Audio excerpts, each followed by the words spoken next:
Israeli strikes continue to pound the Gaza Strip and Hamas's ally Hezbollah in Lebanon. Gaza, where a man has been injured in the Israeli strike, according to Palestine Red Crescent Society. The video shared by the Palestinian Relief Group shows a wounded Gazan being pulled out of the debris. The armed strikes come at a time when Israeli Prime Minister Benjamin Netanyahu has ordered the Israeli armed forces to prepare a plan and evacuate Rafah of civilians. Tel Aviv's offensive against the Palestinian militant outfit has also drawn harsh criticism. EU's foreign policy chief, Joseph Borrell, has said that Israel's plans for a military offensive on Rafah in the Gaza Strip is quote-unquote alarming.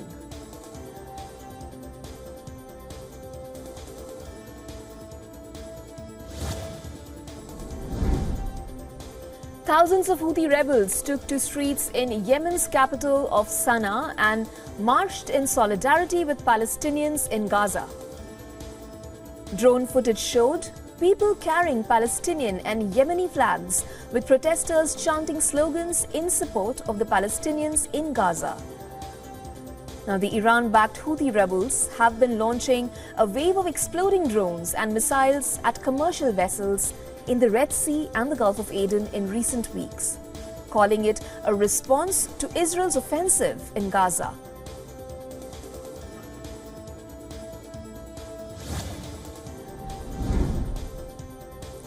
Iranian Foreign Minister has vowed to keep supporting the Lebanese militant group as tensions continue to escalate between Israeli forces and Hezbollah. At his arrival in Beirut, Hossein Amirabdollahian was welcomed by the representatives of Hezbollah as well as the Palestinian militant group Hamas and the Palestinian Islamic Jihad. Iran, as the main backer of the militant outfits, has been calling on the United States to pressurize Israel to stop its offensive in the Gaza Strip. Now, Hezbollah activated Lebanon's front with Israel on October 8th, which was the day after Hamas launched its attack on southern Israel that triggered the ongoing war.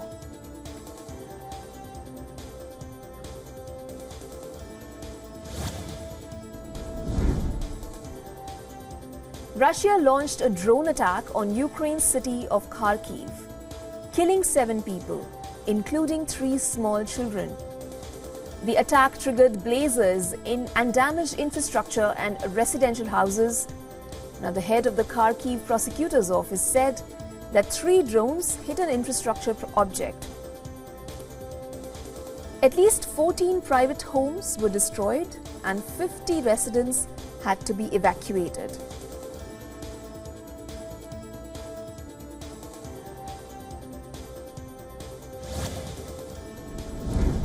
German Chancellor Olaf Scholz has urged the US Congress to approve financial aid for Ukraine. Scholz, who's on a visit to the United States, has backed US President Joe Biden's efforts to generate funds for war-torn Ukraine. Scholz and Biden also discussed West Asia's current situation. The White House has flagged warnings that failure in providing aid to Kyiv would affect its capability to fight the Russian armed forces in the battlefield. Now, before holding talks with President Biden, Olaf Scholz met the American business executives and spoke about investment and business opportunities in Germany. Scholz's call for Ukrainian aid comes a day after the US Senate advanced a $95.34 billion bill that provides financial aid to Ukraine, Israel and Taiwan.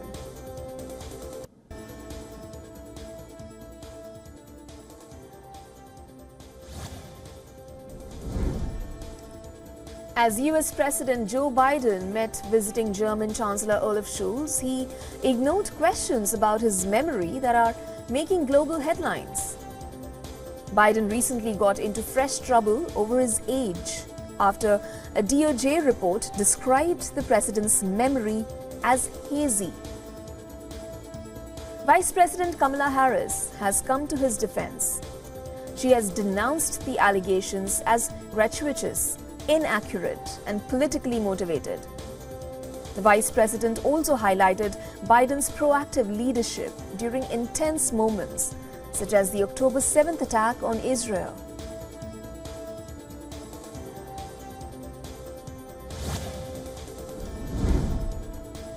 A 41-year-old Indian origin man has died in the United States days after suffering life-threatening injuries as the result of an assault in downtown Washington.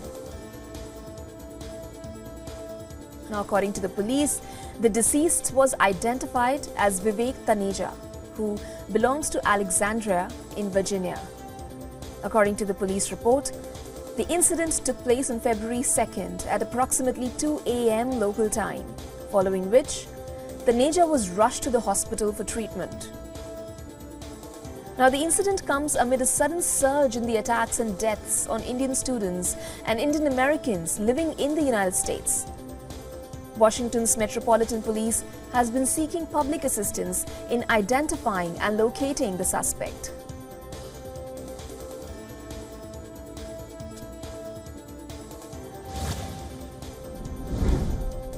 A string of alleged migrants' attacks in New York has sparked an election year outrage in the United States. This as immigration continues to be a hot issue ahead of the November 2024 general elections. Now, in the latest such incident, a 15-year-old Venezuelan migrant has been taken into custody by U.S. Marshals after a nearly day-long manhunt following the Times Square shooting at a sporting goods store. Now, the NYPD claims that the alleged teenage gunman, Jesus Alejandro Rivas Figueroa, shot a tourist in the leg and fired at an NYPD officer after a botched shoplifting at Times Square's JD Sporting store.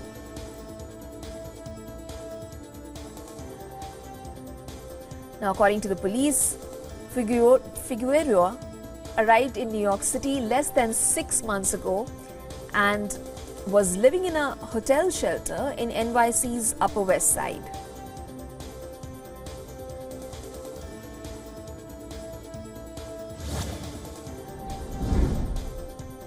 The controversy over a Nazi war veteran in Canadian Parliament is far from over. It has now been revealed that Yaroslav Hunka was invited by Prime Minister Justin Trudeau to attend a rally in Toronto in honor of Ukrainian President Volodymyr Zelensky. Now, Trudeau has also confirmed that the former Nazi was invited to the rally in Toronto. However, it added that Hunka did not attend the event.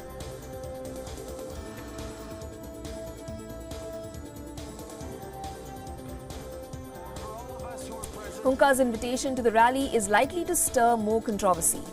In September, the Nazi war veteran was honoured in the Canadian Parliament. He was introduced as a war hero by the Speaker of the House, Anthony Rota.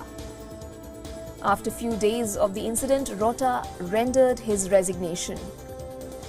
Prime Minister Trudeau also apologized for Parliament's recognition of the Nazi-linked man. Now, Russia is pressing for the extradition of the Nazi war veteran.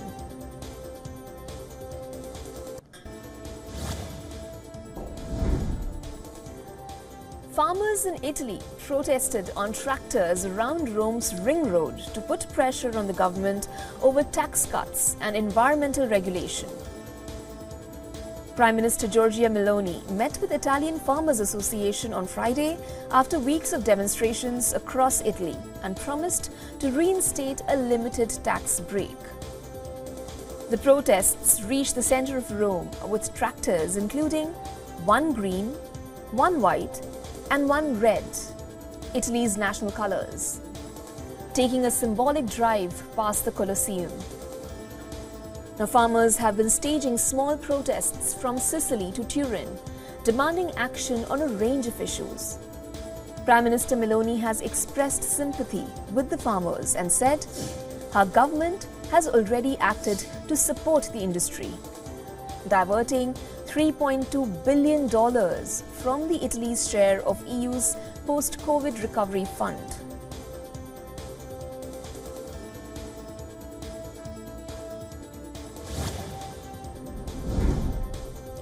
Thousands of people visited the historical WION Temple in Taipei today to pray for good fortune, health and prosperity on the first day of the Lunar New Year. Now, in the WION Temple, the bell is hit 108 times as a symbol of peace and prosperity. In 1985, the Taiwanese government conferred on the temple the status of Level 2 historical monument. In 2003, the temple was inducted into the UNESCO Asia Pacific Heritage Awards for Culture Heritage Conservation.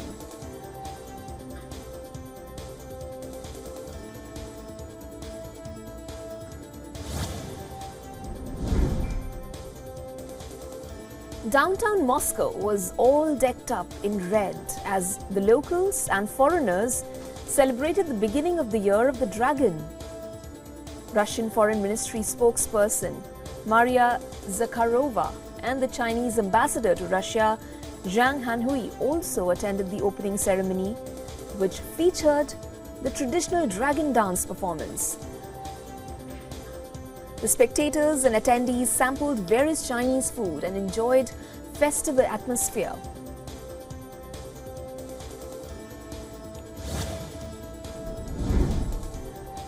A Canadian passenger was charged and arrested for opening the door of Thai Airways flight that was preparing to take off in Chiang Mai. The disruption resulted in affecting the movement of over a dozen flights at the airport. The passenger's lawyer says that his client admitted to opening the flight door as he believed he was in danger. Post inspection, the aircraft was able to safely depart with all passengers and crew, and this was according to the Thai Airways.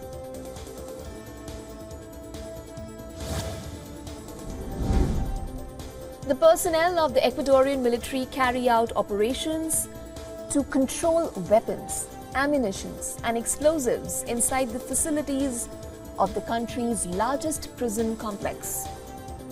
Ecuador has been plunged into crisis by the rapid spread of transnational cartels that use its ports to ship drugs to the United States and Europe. Now, in the past, Ecuador was once considered a bastion of peace in Latin America.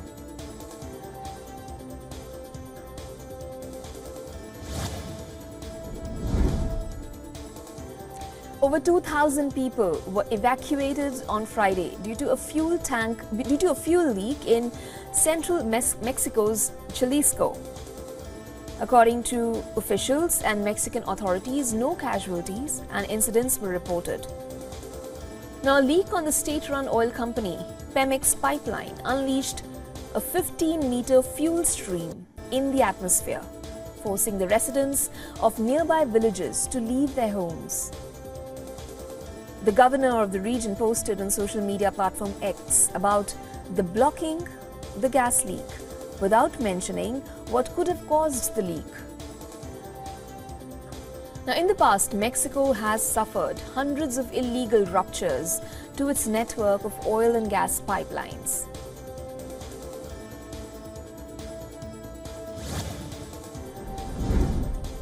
Abdul Ezedi is accused of a chemical attack that left 12 people injured, including a mother and her 2 young daughters. The woman's injuries are thought to be life-changing. The detectives of the Scotland Yard are leading the manhunt for the wanted criminal attack suspect, who is Abdul Yazidi. Scotland Yard believes that Yazidi went into the River Thames at Chelsea Bridge. The Metropolitan Police said that the examination of the CCTV footage continued overnight. The last confirmed sighting of Yazidi was crossing over the Chelsea Bridge on January 31st, which was the night of the attack in Clapham, which left a mother and her 2 children badly injured.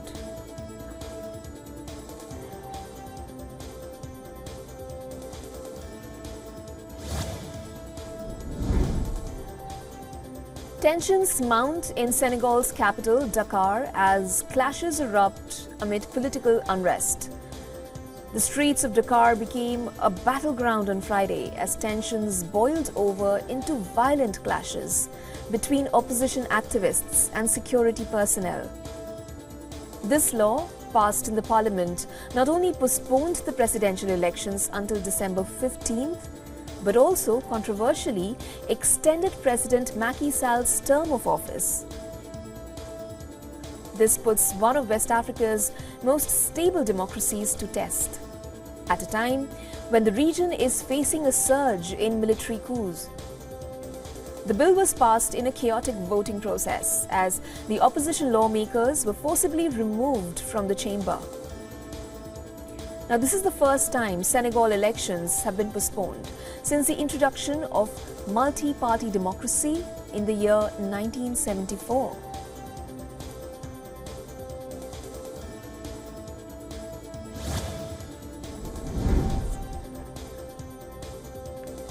Iceland is currently experiencing a disastrous volcanic activity. Situated over the mid-Atlantic ridge where two massive tectonic plates meet, the country is no stranger to this geological activity. Lava shooting up to 80 meters high spewed from a 3-kilometer-long crack in the earth. Now, this marks the 6th eruption in the area since 2021. Roads and pipelines have been damaged, leading to the loss of hot water supply to over 20,000 residents in the peninsula area. Now, authorities are scrambling to address the crisis, with Iceland's Department of Civil Protection and Emergency Management working to restore the hot water supply.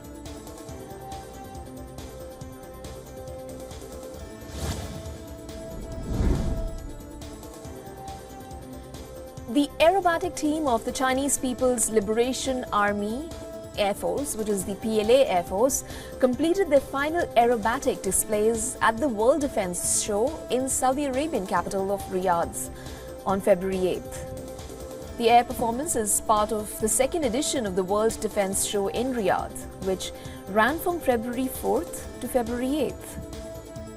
Leaving trails of colored smoke, the 6 performance jets showcase a series of spectacular maneuvers, including formation rolls and synchronized nosedives.